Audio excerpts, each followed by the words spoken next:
forth, but we're glad you're here, man. Taking time out of your night to join us. I'm glad to be here. Frog bumps his ass every once in a while. Yeah, I hear you on there. I hear you. Dylan, I know we always start out with what are we sipping on? I don't think we should break that tradition today. Well, shit, I'm triple fisting over here. Yeah, you are. I took a nice little nap today, so I was a little tired, so I got an energy drink. But I'm also drinking a Coors Light and a Four Roses small batch select. Ooh, that sounds like a delicious way to go. Austin A. Cobb, what are you sipping on? I might need the people's vote here. So Dylan and I, we went a little homery, but we picked up a couple bottles of the Gentleman's Cut, which is Boone County's bourbon. They collaborated. I have not opened it, so they collaborated with Steph Curry, or I've got some Polly Hollow Moonshine here. So don't go with Polly Hollow. What do you guys think? That's got to go with us. That's got to happen on our air here. Looks like you're going Steph. I'm going Steph. 2-3. So either way, typical tradition of this podcast, bottle break. So Rodney, I know you're a moonshiner, but I wasn't sure. Are you a drinker as well? Oh yeah. What are you sipping on tonight? I'm a big rum and Coke fan, so I'm trying out some rum and Coke tonight. Ooh, rum and Coke. I do like a good. It's got to be a Diet Coke. I don't know why it is, but the boys will tell you if it ain't Diet or a Coke Zero. But that's the worst shit you could mix it with.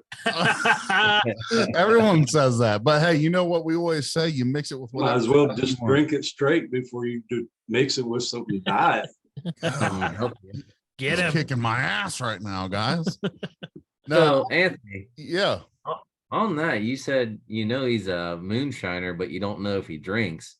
Wouldn't that be like under the same homage of like not trusting a skinny cook? Big Easy. Hey, first off, there's plenty of skinny cooks out there, and second off, Big Easy's not a big drinker, but he drinks. A little bit. Yeah. So I'm sipping on. I know he's gonna hate on me for it because clearly he's already said it's dog shit. But I got a Diet Coke and Heaven Hill Quality House in one cup, and I'm representing my American flag today. Gift from a yes, sir.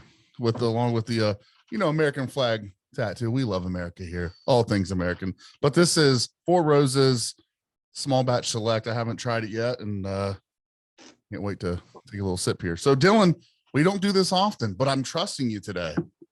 You're taking over, asking questions, taking names here, brother. You're up. All right. Well, you're kicked out of the house. Go on and get. Okay. See you guys later. But so the first thing we want to start off with here, Rodney, is how did you get started? Who are you? And just give us a little bit of your background. Well, I've always been intrigued with moonshine as far back as I can remember. I mean, I remember my first, probably my aunt and uncle had took me to a square dance. I remember people inside were dancing, and then there was this group out here off to the side, everybody sipping on a jar. And I always wondered what that was. Well, I got a little older, you see it on TV and stuff. Used to love Andy Griffith shows when they showed a still on there. I just thought that was neat as hell. Now I go on up to my, teen years, started experimenting, drinking a little bit, got tired of trying to talk somebody into buying some alcohol. So me and a buddy of mine decided, wine seems like it's pretty easy. Let's just try to make our own. Well, at first was kind of a disaster. We didn't let it work off as long as it needed to and sealed the jars up. So it exploded in our closet. So we got in trouble for that. I got up about 15 years old, and my step granddad was a moonshiner. And he taught me how to make moonshine. And I was hooked from then. And then the little community that I grew up in Georgia was pretty much just old moonshiners and bootleggers. So I learned from some of West Georgia's best. You can't complain about that. That's one hell of a way to learn right there, Dylan. And it's funny you say. And then once you get it in your blood, it's hard to walk away from it. And it's funny you say that because I saw that in Anthony's eyes. So recently went over with Big Easy, and we helped him produce some what we call it, essential oils. Yeah, yes, not moonshine. And Yeah. just seeing Anthony's face light up when he was touching the still, like just helping bottle when he switched out a bottle, like you could just tell that he appreciated that batch so much more because he helped do it and it caught his attention. Well, I think the biggest thing, Rodney, and I'm sure you can kind of attest to this. Attest is the right word, right? Attest, Yeah. I think testicles, whatever. yeah. Yeah, testicles. I grabbed my testicles while doing it, Rodney, and I never let go, man. I really, I've always been infatuated with the making of whiskey and moonshine and wine and beer, and to be able to sit in with Big Easy and Sean, to sit in there with my best buddies and see the pain, the sweat, the tears that go into crafting. Let's say crafting, because it's an art, and it ain't easy. Yeah, and you mix it in and you take that first sip of that jar and you just realize, man, you just made some magic, you just made some art, you just crafted something that nobody else probably has that tastes like it. Just made a bunch of people happy. Yeah, kind of look at yourself as a public servant. Yeah, exactly. I mean, that's a hell of a way of putting a public servant. Yeah, I mean, doing the duty, man. It's something that goes back. Austin, how many years has this been going on? How long has alcohol been made? I mean, what you're, that was probably one of the first things discovered outside of fire right there. Oh, you found yeah. kind of how to ferment fruit. You talk about wine and mead and everything else. Those are, mead's very simple to produce. A little bit of honey, a little bit of yeast. Yeah. Throw some fruit in if you want, but man, I bet, people have been getting drunk since the beginning of time. Well, I mean, you look back at some of those, whether you're Christian, Muslim, all of it's all in there. I mean, Jesus turned water into wine. It's always been there. So that's just to witness that in person, Rodney, was probably one of the coolest experiences that I've ever been a part of. And now I'm just locked in. Now I'm just completely, I'm working on one myself so I can start distilling some water. But yeah, Dylan, go ahead, brother. So are we going to the next question we got here? Yeah, whatever, man. This is your interview today, so you rock and roll with it. I mean, he already hit on what got him into the moonshine. So we're not going to go with that. He's been doing it since he was a little kid. So he's hitting on a lot of this, the family history. Other than what you said, is there any other roots in your family with moonshining? I've actually got a cousin that y'all in Ohio. Yes, sir. Yeah, all of us are. I've actually got a cousin that lives in Ohio that makes moonshine. Which part? It's probably about 50 miles east of Columbus. Okay. Out towards Zanesville, stuff like that. Yeah, over that direction. Okay. Because we're what, 50? We're probably 50 minutes. We're south. You're southwest-ish. Southwest, yeah. So actually not too far from us. Zanesville, that's on the map in my family, in my neck of the woods. You know what's funny, Rodney, is I feel like a lot of people discount Ohio when it comes to moonshine. I don't know if that's true or not. I don't know. It's kind of cool talking with you. You're not living here and producing here, but do you guys, I mean, when you look at Ohio, do you think of it as a moonshine state? Yeah, why not? Y'all got all kind of corn. Yeah, that's right. The cows ain't eating it all. But you talk to some of these moonshiners, Dylan. I know you've heard it too, because I know we've been a part of the same conversation where a lot of moonshiners have said, a lot of people discount Ohio right for distilling moonshine. And well, you get down around like southern Ohio, coal mine areas. Yeah, coal miners drunk a lot of moonshine. Mm-hmm. No. Yep. And Anthony, I think people discount Ohio just because of how hard the legislation is here for legitimate distillers. To be frank, this is not a state that you necessarily want to set up roots in if you're going to go into licensed distilling. So I think that might be why we don't hear so much about it here, because there are so many other states that are just simply easier to start just distilling as a business. But they'll probably let you set a brewery up on every corner. 100%. Yeah. Absolutely. 100%. Yeah, You you can can do it start as a an agricultural license. you can start a strip club next to a school, but you can't let a brother open up a moonshine distillery without the government knowing every part of your life. First off, Yeah. I don't know where the strip club is next to a school. I'm being facetious, but but it is true. You know what I'm saying? You Yeah. know what I mean? Yeah, I'm It's- just joking. you can put anything next to anywhere, but once you start talking moonshine, and we've had this Tom's with Tucker over at Tuck and Reds, we've had this conversation how tough it is for somebody here in the state of Ohio to do something that they love when it comes to whiskey, open up a distillery. It's blood, sweat, and tears, and at the end of the day, you're not doing it for the money, that's for sure. Because you're not making much, the state is, but We had the one gentleman from, I think it was Sasquatch Distilling. He lived here in Ohio, but he had his distillery agreement with a company down in Tennessee, where he went down there and mash distilled and distributed out in Tennessee because of the difficulties he saw in Ohio. Yeah. Rodney, what are there a lot of difficulties where you live? What's the state like there? I usually don't have any difficulties. can you elaborate? I really don't know what the laws are. Elaborate a little bit there for us if you can. Yeah. I mean, Rodney, Yes, I really don't know too much about Tennessee law regarding that, other than I love it. The laws don't matter if you the don't mind. obvious. No, Rodney, are you? I think Dylan, we asked this question earlier.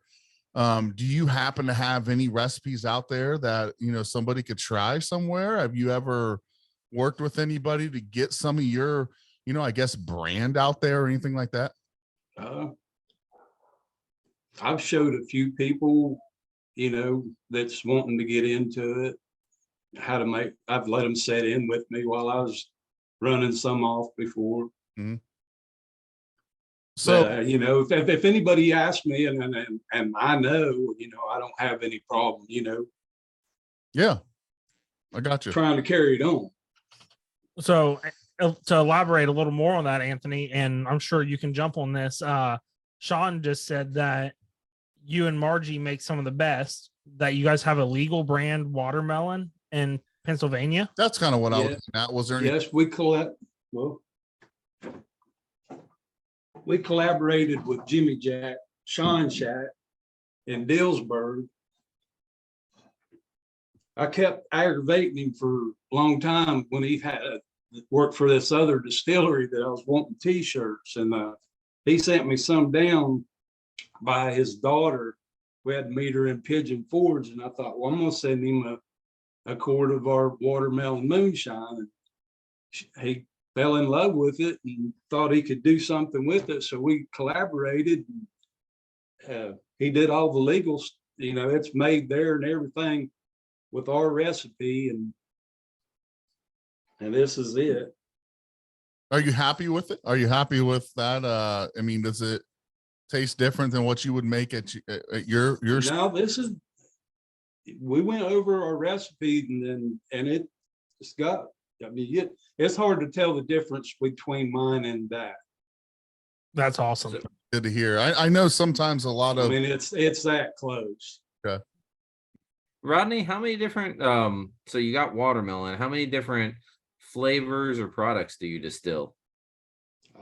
We probably usually try to keep about 5 different flavors. Just depends on what people are drinking at the time. Okay. Is there one that you like? If you had to pick one, do you have a favorite? Do you bounce around? You just like to sample them all, or? Yeah, it just happened. Just whatever I happen to grab a hold to in that night. Just close my eyes and reach in the case. There you go. This sounds good. Yeah. So I do that. that we got in the chat here, and I know Anthony's been wondering some about this. Where's your partner at tonight? She's feeling a little under the weather tonight, so she's trying to rest up. Well, we'll have to get her on here sometime. Oh yeah. So how involved is she like with the day-to-day operations and everything? She's involved with every part of it. She can pretty much set the still up and run it herself. That's What awesome. Anthony, who was the last couple we talked to? Our other really good interview we had. I thought that was it was one of my favorite ones just because and you can correct me if I'm wrong or if you disagree, but the one of the biggest things I feel like through moonshine and distilling, whether it's whatever kind of alcohol it is, it always seems like a lot of the times it seems to be like men typically are the ones that to do that, and I think that's not necessarily always the truth. And I'm sure you obviously disagree because your wife, you just said she could run that still herself, correct? Yeah. I mean, when I first showed her how to do all this, she just pretty much about like me when I was young. I just fell in love with it. yeah. At first, I didn't think she was because I'd be ready to run, and she's like, "Well, kind of dreading it. Or you got to run all this weekend?" I'm like, "Yeah." Nowadays, ain't it time for you to mash in? So, do you know Wild Bill and Rachel? We've met them a couple times. Okay. We had they were both on with us. I don't know if you caught that episode. I was thinking maybe you commented on it. I don't remember. Yeah, I think I did. I think I watched some of it. And when that happens, you draw in another crowd. Let's be honest here. When my wife sees my fat ass on an interview, moonshine, whiskey, or whatever it is, she's not really intrigued. The boys will be boys, right? But when she Rachel on there, then you start gravitating towards a different crowd even, and then she got a little bit more interested in it, and now she's buying moonshine. She's going to Tucking Reds and buying bottles of moonshine, and so it's really cool to see that not only you, Rodney, are going out there. I don't know where you're distilling at. I hope we can get into it too, but whether it's going into the garage or taking a hike 6 miles into the woods, but it sounds like she's super involved with that as well. Oh yeah. Yeah, she's involved with it usually the whole day. Actually, it was her idea when we came up with doing flavored stuff. Mm-hmm. Back when I was growing up, corn liquor just, that was moonshine. Nowadays, everybody wants it to taste like something else. So she thought up the idea, well, why don't we get into the flavored moonshine? And it's become pretty good hit. Flavored's just hitting the shelves hard. Yeah, it is. I've and I'm going to be honest, you can make fun of me and that's fine. This might be worse than the Diet Coke, but prior to really getting into whiskey and the moonshine stuff, the only moonshine that I'd really had that was flavored, Old Smoky. You'd walk into a store, Old Smoky, he's apple pie. You'd walk into a store, boom, they're pickles, they're cherries. And then I start realizing, man, there's so much, nothing against anybody that likes Old Smoky. There's so much better out there. Like, this flavored game. Cooper Creek. Yeah. It's this flavor thing is really taken off. And I know over at our closest place is Tucking Reds. Yep. And they've got a lot of great flavored product that you can my wife just takes the sips right out of the jar. I never would have thought she would do that, Oh yeah. When flavored stuff come out, that opened up a whole, whole different side. Men are going to drink straight corn liquor, but their wife won't. But if you, drop that proof down a little bit, make it taste like something else, then women like it. Yep. They start dropping in blueberries, you gotta. Oh yeah. And I think, Anthony, to that point, Old Smoky is, I can point you in the direction of 20 different better flavored moonshines out there than Old Smoky. But you needed that commercial success of Old Smoky to open everybody's eyes. I really give Old Smoky credit for taking the haze off of what moonshine is. So many people associate moonshine with being illegal, being this dirty backwoods product. So even though I wouldn't say that they're a product that I would want to go out and drink today, I do give them credit because of their commercial success and they're at their expense, because they used a lot of money and revenue to get that exposure, that it really opened the rest of America up to trying flavored moonshines for the better. Yeah, I agree. That's a good point there that I didn't even ever think about. Yeah, make fun of Old Smoky all you want, but at the end of the day, you're saying they brought a platform for other people to stand on to be able to come out and do something like that. Absolutely. That's good. They brought the whole moonshine thing back. When I first moved to this area and started running a little bit, I guess the people that lived, that made moonshine in this area back in the day, I don't know what I might have killed people, or it was some bad stuff, but back then they just ran black pot, and it really left a bad taste in a lot of people's mouth. And you say something about, you try my moonshine. Oh no, I don't want none of that. I don't want we're here to try mine. So Rodney, speaking of So that, it's a lot. They opened it up to people wanting to try moonshine again. No, they made it acceptable, which is it only opens up the market for all the, Anthony, like you said, the crafts, the artists. Old Smoky's not an artist; they are a mass producer, but they got the image restored.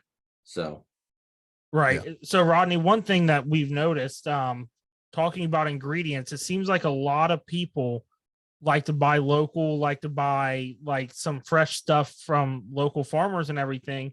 You want to talk about some of your ingredients, and do you shop local as well? Yeah, I'm pretty set on one. I've got corn that I use that's from Alabama. I've had real good results from it over the years. I've tried different crack corn from like Tractor Supply, if I got in a pinch and just had to have it. But I usually get my corn from a place in Alabama. It usually works out best. And then I like throwing a couple different kinds of barley in there. I believe it smooths it out, gives it a different taste. Very now, cool. Rodney, have you tried different types of corn? Do you stick to one style of corn? Because Sean Rigsby, I think, Anthony, you've got a bottle. I've got a bottle. He did like the red corn. So, Rodney, do you play with different corn? I haven't. I've got a buddy that's supposed to hook me up with some kind of corn this year or here directly, but I usually just use the same. Okay. If it ain't broke, well, Absolutely. I just can you explain why people might use different corns? What might change about them? I don't know personally because I've never used any of it. Okay. That they use, like the Jimmy Red and Hickory. But I mean, I've read on it. I think it's got like a higher sugar content. Don't quote me on that. Okay. Yeah, I mean, for me, it's just I eat sweet corn. That's about my extent of knowledge. I got sweet corn, and then I got feed corn for my chickens and stuff. So yeah, that's my extent, my knowledge of corn. I like corn too. Now, Rodney, here's another question for you. We've seen a lot of different stills and everything. Are you just running a traditional still? Do you have a thumper? Like, are you? I run a 75-gallon copper pot with a thumper. Okay. Did you make the still? Did you make any of the parts, or kind of assemble your own still? I've got a friend that usually builds my pots for me when I need one, and then he builds the pot and arm, and then I'll finish it out from there. Okay. So I do have a question, and you guys know Big me. Surge is coming in. You guys know me. If I don't ask now, I'll forget. So All right, on to then. yeah, okay. So I forget what I'm just kidding. So water, what do you do for water? I mean, a lot of guys out there that run whether it be whiskey or moonshine, they really talk about their water source. And I was curious if you had a certain water source you have. Is it out of your faucet? Is it out of a well? Is it out of a river?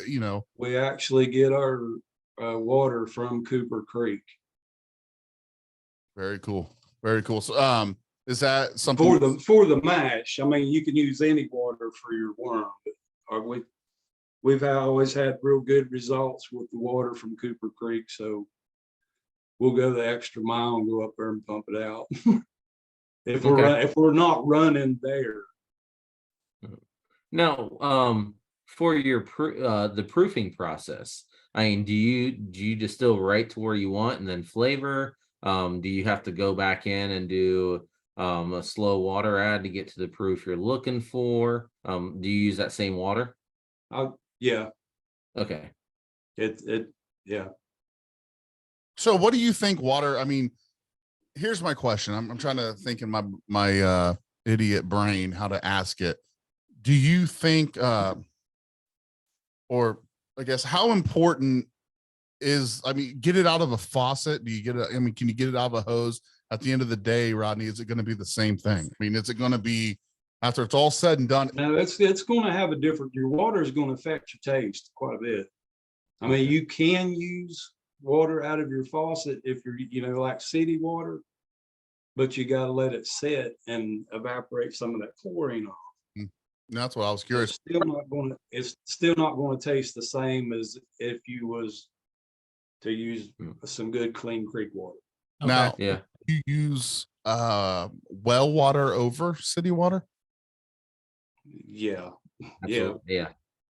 Well, that really depends too. I mean, On how good your well is? I mean, how, yeah. I mean, if you walk in somebody's house and they got a orange ring around their drains, that you don't want to use their water. Yeah. Or nowhere on that property. Yellow rings. Just kidding. To Rodney's point too, with city water, with your city water, like you said, burning chlorine off, that takes time. A lot of cities use. I mean, you can do it. You can throw it in your pot and boil it. And I mean, you can do it a lot quicker. Most people. But you either got to burn that off. A lot of cities, they actually use carbon powder as a purifier. They put fluoride in the water for whichever reason they choose to use it. That's a different discussion in itself. But there's a lot of additives when you get water from a city or from a water company. Okay. That you've got to filter. Now, I've did it before, and I mean, the liquor it wasn't bad. It just didn't seem like it yielded as much, and it did have a different taste than what it usually, what we're usually used to running. Yeah, I'm kind of interested now with Sean. He ran that what was it, the bloodline berry infused, if it tastes a difference, because the water there they use on the show is different than what they're using there, I'm sure. You got that watermelon somewhere. That's why I asked earlier if it tasted a little bit different, just because obviously the water would be different. Yeah, you're using water from PA versus there in Tennessee. I don't know what he's doing, but it's close. Yeah, there you go. If you was to taste mine and his, you probably couldn't tell the difference. Very cool. But I do know he's got a spring or something. I think that's what they're getting their water from, a spring. They have natural source of yeah. Okay. He's actually got, Jimmy Jack has actually got a spring in his backyard. We went up there about I think it was like 2 years ago when he started bottling our stuff, and he was showing me the spring, and he's got like a gazebo kind of thing around. Damn, man, I'd have to still set up right here. I mean, how hard is it to, I don't know. Do you have a still set up out in the woods? Like how, I mean. Oh yeah, we mostly run out in the woods. So how hard is that? I mean, are you just going around taking hikes and trying to find a remote spot so your shit doesn't get taken? Like how much work goes into that, and how do you find a place that you feel comfortable? A lot of it is friends that's got property that you go on down there to the creek. I don't know what you're doing. Yeah. That, and then you give them a quart or power, whatever. So Rodney, you don't tear up their stuff. You're quiet down there, no problem. Say I got 12 acres here. I got a creek that runs through. I could set up a good spot here. Is that what you're saying? Just up there. hide it real good. Parks. Sean, how that flat land is up there. Yeah. Have We're- to build you a Awesome. shine blind. Yeah. We're trying to get over to Austin's to set up a water distillation system. So it sounds like Sean, Ian. and- Yeah, we need to make a trip to Wilmington. You got that one guy that doesn't like Wilmington people. yeah. Shout out. Side note here, Jason Davis, Austin wants to, did he say hook up? Something about hook up. Oh, that's kind of a funny word, but hey, it's 2023. I don't know. Austin, I'm just letting you know. Sean Rigsby said, "Shit, let's roll." Let's go, baby. This, where'd you going, Austin? Sean, I'll text you my address. Let's go. Where did you think it was going? Mine was going. Do you think it's going in my Northridge basement? It's going in your gutter. Yeah, right. That's a good one. Have you ever made, Rodney? Have you ever made it from rainwater? Ooh. No, Could you? yeah. What the I mean, that's rainwater is pretty filtered, right? I mean, drink rainwater? I don't think you can. There's so much pollution in that. no, you can drink plenty of rainwater. Yeah. Unless you're in Cincinnati. But you could drink piss too if you got There you go. to. Filter it through a t-shirt first. But I was reading on the internet the other day that you can make liquor out of piss. Oh, Well, shit. you know how internet goes. You don't know yeah, what. let's not trust the internet. You know, Grills. Is it Bear Grylls? Yeah. The nature fanatic. He pissed in a snake skin one time and drank it and said it filtered it. So yeah. He also probably just left a 5-star hotel and went out into the woods and Probably. fucking shot that. well, you know, it's actually interesting because It was actually yellow Gatorade. it probably was lemon. It was lemon lime Gatorade. You know, it's kind of interesting though, because you know how people always say, like, if you're drinking a Miller Lite and someone like scores it, like, you're drinking piss water. It would be funny to try to distill some moonshine and call it piss water. And there's an idea for you, Rodney. Anthony Sean said, "If we run in the woods, your piss pot gonna have to stay at home." I'm pissing in the still, boy. I'm gonna do some post flavor. Yeah, that He's uninvited. Yep. special and- sauce. Is there anything else, man? You know, how's it work? Like, how far are you in this process of shining? Is this I mean, it's a season ending for you guys? Is it all year? Yeah, it's getting we usually quit around October whenever it starts getting cool because it's so hard to keep your mash warm. I mean, we do run during the winter time if it's a have to situation. Do you ever? But usually we quit about October and then don't start back till like May, June. Okay. About going into DTs then because we hadn't made no liquor in a few months. Yeah. And out of curiosity, what did you do? Just Google, can I use my piss for moonshine in the wintertime? While, I was Margie was showing it to me one night. hard time. Yeah, that's cool, man. Another thing that I want to try to do is I want to go as old school as possible and try to run something of nothing but wood fire to heat it up. I would think that smoke would Give you away. yeah, I mean, it would just give you some type of different flavor. I think what is the most popular way? It would be just propane, right? Yeah. No, not mine. I mean, Well, not when mine. I started out, when my step granddad was teaching me, we used two great big kerosene burners and blow torches on both sides of the pot. Really? Now, how big was that? How big was the still? I'm thinking it was like 50. What's the biggest still you've ran? Probably 100 gallon. Okay. That's a big boy. Rodney, The 50 gallons nice if you got to just pick up and run off with it real quick. Yeah, I don't run, so that sucks. Bringing that up, how often have you been close where you thought you were going to get caught or anything? That's a good question, Dylan. Well, yeah. Because Well, we've never actually been caught or close to getting caught while we were running. You've had some close calls delivering it. I just soon stay out in the woods. Yeah. There You you know, pick this shit up somehow. The problem is if I start like doing this, I'm fucked. I ain't running. go. I'm not high. Anthony, that's what the tiny truck's for. Behind a tree. Look at the tiny truck. You know how mobile that thing is. Keep that side by side right there close. Hey, Exactly. Game changer. that's right, sir. That's right. So here's a funny story for you about my 400-pound frame. I go over to Austin. Austin lives in the middle of nowhere. Even Jason said you can't run. Jason, I will outrun you, motherfucker. So we're over at Austin's and they decide they want to what with pellet guns? What was it? Yeah, airsoft. Airsoft fight, with the airsoft guns. And I'm like, I'm gonna mess them up.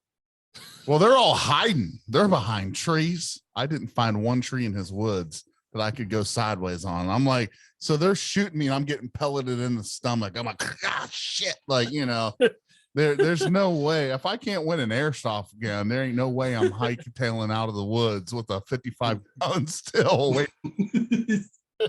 I'm just gonna be completely fucked at that point. So, but that's a good question. Have you ever had to hike it up and run? That's good. So Now, the only thing we've ever really run into is Margie went to check the barrels, stir the mash a few years ago and found footprints that were neither one of ours. So that's when you pack it up, move somewhere else. Yep. right. Now, that could be poachers or anything else, but you just don't want to take a chance. And everybody's got into hiking nowadays and Yep. know nothing about the woods, get out there and get lost and then stumble into your site. And Yep. Shine. Have you had that? I'm ready to Have you ever shown up and it's just been to hell? do what? Have you ever shown up at your site and someone had been through it? Yeah, we showed up one time and a bear had knocked one of our barrels over. Oh, really? Was he drinking it? He was He's gone, drunk. but you could tell it Oh, was a okay. bear. Yeah. He probably stumbled down the hill. He got into the lethal bit. Yeah. Well, I didn't want to keep you here all night, but I do have a question for you. This is a question that I ask everybody that comes on to the American Whiskey Podcast, and at this point, it's a staple, and I'm going to continue to ask it because I'm a proud American. I love America. I'm speaking for American Whiskey Podcast in general. I'll never stop loving America the way that it was founded, the way that we know that it should be.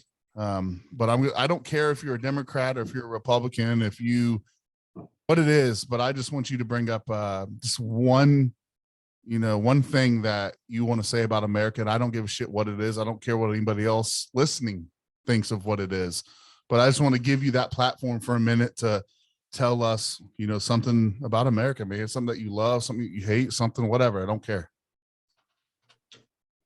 Well, I know you weren't ready for it, but that's the question. yeah, you put me on the spot. To me, it's just not. I mean, I love America. I tatted it on my body. I just. Oh yeah. I drink out of the American flag because I'm just so. I'm not ashamed of it, and so I don't. It could just be something you're thankful for. It doesn't matter. Whatever you want to add. I'm thankful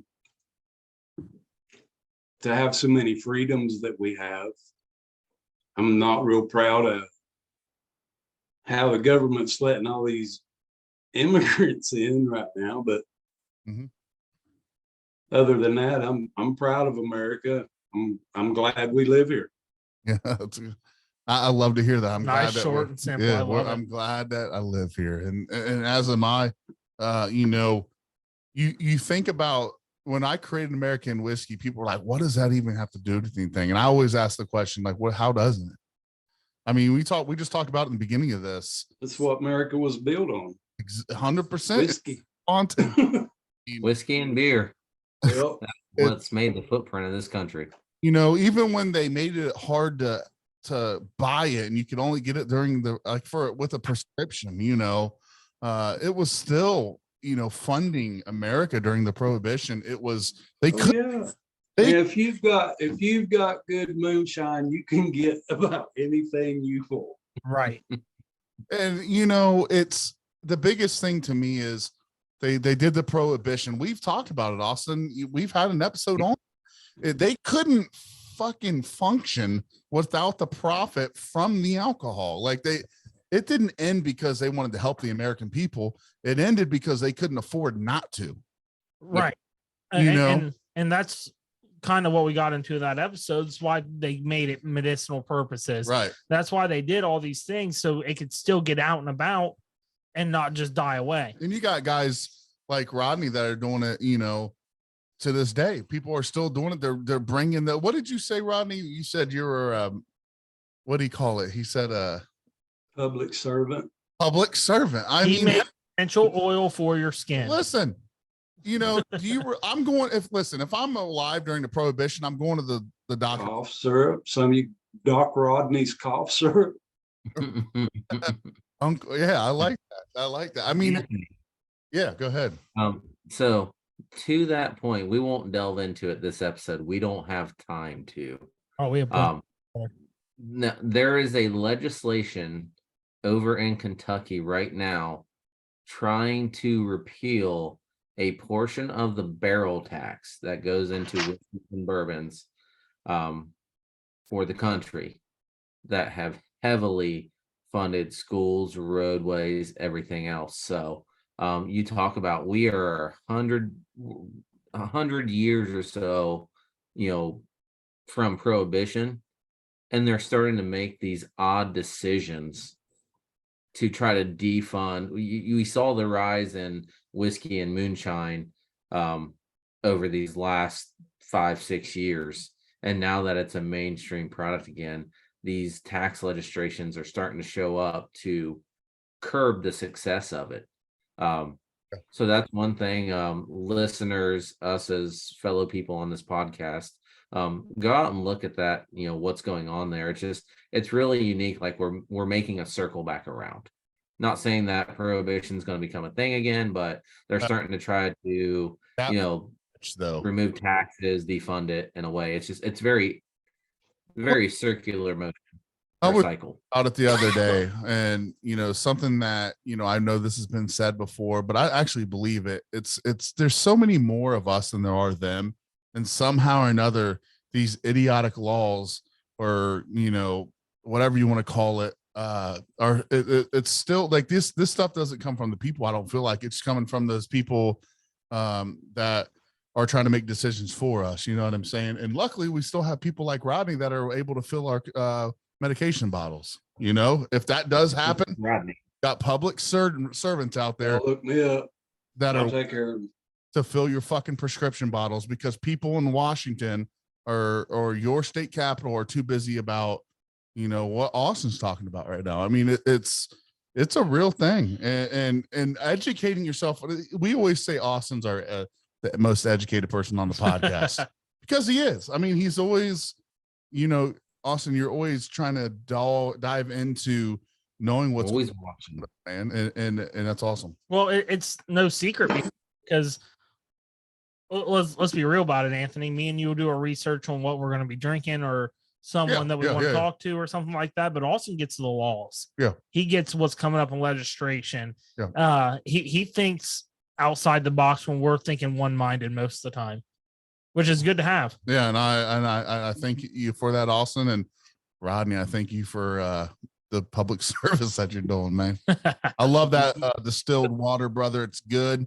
It's great on the ice. It's great straight. I love it. Speaking of that, Rodney, how are we going to get a jar of this watermelon? People keep bringing comments. I need some medicine. They can get it at Jimmy Jack Shine Shack in Dillsburg, or get in touch with him. He can maybe hook them up. Okay. Sounds like I got an ailment, so if I need to travel to Tennessee, we just need to reach out. Me. Oh yeah. If you get down this way, just holler. There we go. How about road trip when we come down that way? Yeah. As long as you got a 4x4, because I ain't walking all those places. Fucking with you. All right, Austin, Dylan, do you guys have anything? Rodney, same for you. You got anything for us? Or no? I think that's a great episode. Well, Rodney, I appreciate you joining us, brother. You took time out of your I know, like you said, it's almost closing season, so you're probably out there busting your ass right now, trying to get what you can out. I know the three of us, Uncle Joey, I was hoping he'd be on here tonight. He didn't Well, make it, but now that you said that, Anthony, I do have one more. go ahead. Rodney, now that you're coming close to the end of the season, do you find yourself putting in longer days to try to get that little more push out, or are you running about the same? I'm running about the same. I mean, I work a regular job, and Okay. yeah, it's taking up a lot of time. But yeah, this time of year. A damn 9 to 5. What do you do with your free time in the winter, Rodney? Well, Not too personal. me and but- Margie have always been adrenaline junkies. Uh-oh. And I mean, we've caved, skydived, you name it. If it's a high adrenaline sport, we've tried it. And Bear. nowadays we four-wheeling. It's a little safer. We've done beat our bodies up over the years. So during the wintertime, we do a lot of four-wheeling. So you like Moonshining is a high adrenaline sport. 4-wheeling and long hikes in the woods. Rodney, I am living proof, and you can ask Austin, 4-wheeling is not always safe. No, Oh, it's yeah, not. if you look at my profile on Facebook, we've done turned it over. Well, Dylan turned it over. and just a little, really quick one. I am not even allowed to drive any motor vehicles at Austin's house anymore. He shouldn't be allowed to do it in the state of Ohio. My And wife has moonshine's restricted always- his operating license at my house. Moonshine's always kind of financed our endless summer. Yeah. So now that we don't do the high adrenaline stuff anymore, now we're just making shine just to kind of feed the monkey. There you go. Well, last thing I want to say is cheers to everybody listening. We appreciate you guys stuck in there tonight with us. Cheers. I just want to let you know, Rodney, you're doing something right, brother. We've had a lot. Appreciate it, man. I'm glad y'all wanted me on there. Yeah, man. If you want to know how good your moonshine is, and if you ever need to, figure out is it good, just go back and listen to or watch this. And so you got so many people on here, dude, that are saying how good your stuff is. And Well, I appreciate it, everybody. I hope we can come down there and we can meet face to face, shake your Oh hand. yeah, Thanks for definitely. fantastic public servant and filling medication bottles when needed. We have the second Taking half care of the people. on here with us one day. Yeah, to get the second half, the better half, the old ball and chain on there, man. Oh yeah, yeah. If she would have felt better, she'd have definitely been. Well, we get it. God We bless totally get it. America. That time of year. God bless you and your wife. And hopefully we talk to you soon, brother. Yep. Thank you, Rodney. Yep. Oh, brother. Take it easy. Peace.